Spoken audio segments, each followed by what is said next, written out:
wabarakatuh. Perkenalkan, saya Faiza Reham Ayunja dengan NIM 2019 1221119 kelas manajemen C pagi. Di sini saya akan menjelaskan studi kasus yang pertama, yaitu studi kasus penistaan agama oleh pihak Holy Wings. Baru-baru ini media sosial dihebohkan adanya kasus penistaan agama oleh pihak klub malam yang memiliki merek dagang Holy Wings. Pasti dari kalian semua pada tahu apa itu Holy Wings. Ya, Holy Wings itu adalah sebuah klub malam yang berbasis restoran dan menyediakan minuman beralkohol. Jadi, apa yang dimaksud menistakan suatu agama itu? Jadi mereka memasang sebuah iklan promosi dengan memberikan minuman alkohol secara gratis kepada customer yang memiliki nama Muhammad dan Maria. Dan itu berlaku setiap hari Kamis. Sebagai umat muslim, dilarang meminum minuman yang dapat memabukkan, karena itu sudah dilarang dan tertera di dalam Al-Quran. Yang pertama, kita analisis berdasarkan teori bias dalam pengambilan keputusan. Dalam permasalahan ini, pihak Holy Wings memiliki tujuan untuk menarik pengunjung dalam promosi yang mereka berikan. Mereka memposting promo tersebut di media sosial dengan akun Instagram Holy Wings itu sendiri. Promosi tersebut berisikan where is, yang artinya dicari, untuk semua customer yang memiliki nama Muhammad dan Maria, dengan memberikan minuman beralkohol secara gratis setiap hari Kamis kepada mereka yang bernama Muhammad dan Maria. Tentu saja ini sebuah pengambilan keputusan yang salah karena mengandung unsur sara. Dari hal ini banyak organisasi dan kelompok yang sangat tidak setuju dengan adanya promosi tersebut. Dan promosi tersebut dianggap sebagai penistaan agama yang berujung jalur hukum.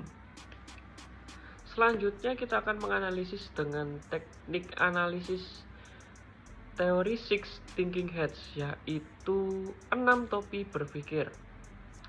Perspektif pertama yaitu sebuah klub malam bermerek dagang Holy Wings memposting sebuah promosi di akun Instagram Holy Wings dengan memberikan alkohol gratis kepada customer yang bernama Muhammad dan Maria. Perspektif kedua yaitu promosi yang dilakukan pihak Holy Wings mengandung unsur sara dengan menggunakan dua tokoh sakral dalam agama Islam dan Katolik. Hal ini dikecam oleh organisasi masyarakat karena hal ini sudah termasuk sebagai penistaan terhadap suatu agama. Selanjutnya kita akan menjelaskan satu persatu dengan keenam topi berpikir. Yang pertama adalah topi warna putih. Topi warna putih berfungsi lebih menonjolkan pemikiran analitis yang dihasilkan dari pengamatan fenomena yang terjadi di sekitar. Dapat disimpulkan, kasus Holy Wings terjadi karena adanya sebuah promosi yang mengandung unsur sara. Selanjutnya ada topi merah.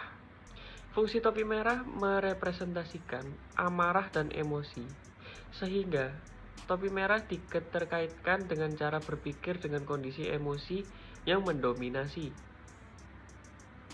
Dapat disimpulkan, pihak Holy Wings berpikir dengan menggunakan promosi tersebut dapat menarik pengunjung dengan mudah.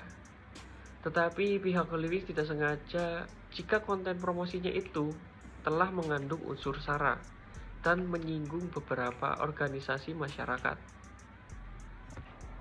Selanjutnya ada topi hitam. Fungsi topi hitam identik dengan kesuraman atau pesimisme. Cara berpikir menggunakan topi hitam dengan cara mengidentifikasi masalah dan tidak menerima kenyataan tanpa bukti yang meyakinkan, atau disebut juga dengan skeptis. Dapat disimpulkan, pihak masyarakat bersuara untuk menutup seluruh kafe Holy Wings dan memberikan sanksi tegas kepada pemilik Hollywings. Selanjutnya ada topi kuning.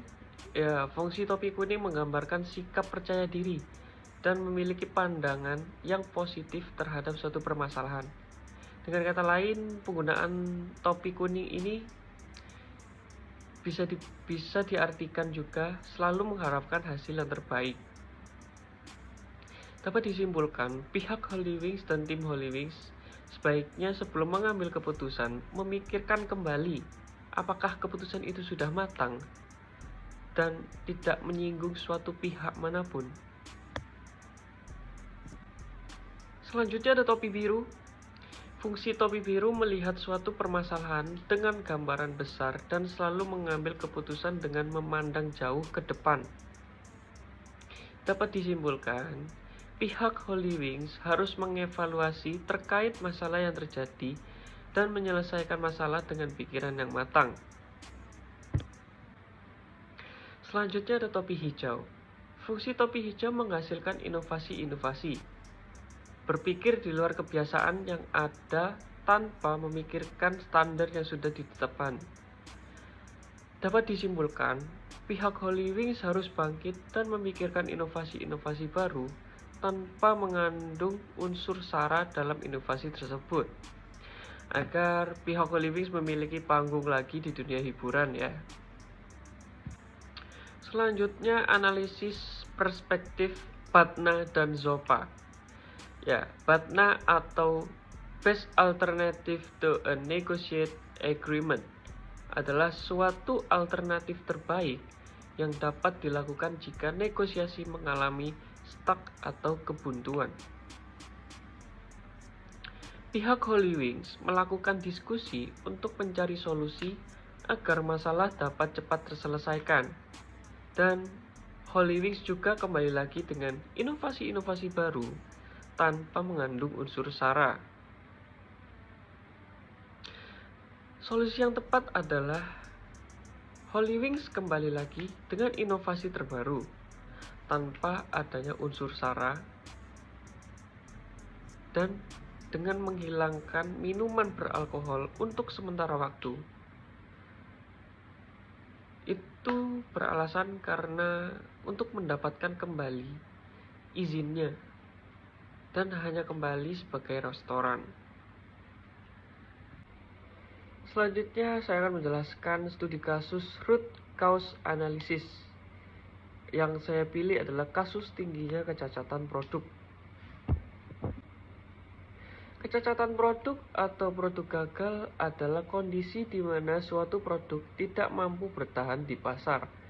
Kondisi ini bisa terjadi dan kerap kali terjadi yang dikarenakan oleh banyak faktor.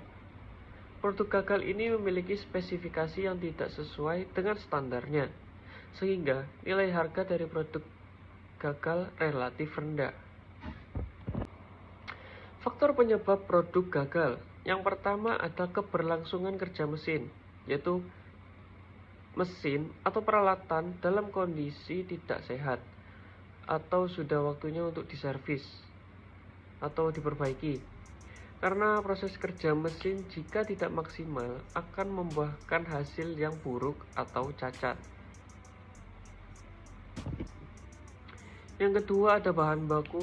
Kualitas bahan baku produk harus sesuai standar produksi dan tidak boleh kurang dari segi kualitasnya. Bahan baku harus diuji terlebih dahulu untuk memastikan kualitas bahan sudah memenuhi syarat.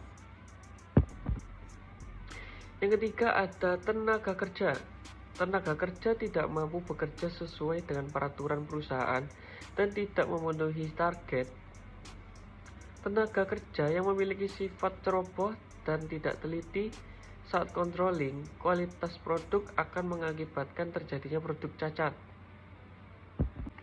Berikut saya lampirkan diagram cause and effect seperti ini. Akar permasalahan dari kasus ini yang pertama adalah tenaga kerja. Tenaga kerja tidak mahir dalam menggunakan alat-alat produksi dan tenaga kerja ceroboh dan tidak teliti. Yang kedua ada mesin. Usia mesin yang sudah tua harus rutin diservis atau membeli mesin yang baru agar proses produksi berjalan lancar, agar tidak menimbulkan produk-produk cacat ya. Sekian dan terima kasih, kurang lebihnya saya memohon maaf. Saya pamit undur diri. Saya ucapkan terima kasih. Terima kasih, makasih.